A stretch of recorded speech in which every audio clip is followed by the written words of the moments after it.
Hi, let's see this green wall together. It's really easy and beautiful, also useful for arranging the plants. It can be used also for outdoor.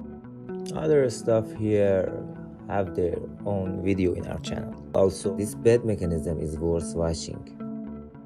Okay, now we have just a green wall. Let's go around it, and don't forget to subscribe me, your support helps a lot. And now explode view for more detail. It has 4 main parts.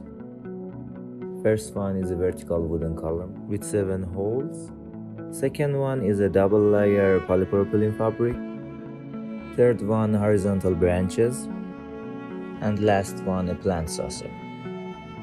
Yeah, that's it. Just some quick tips. Don't forget to use wood glue and a screw for a better fixture in joints and fixing whole structure. You can see all plan with dimensions at the end of the video.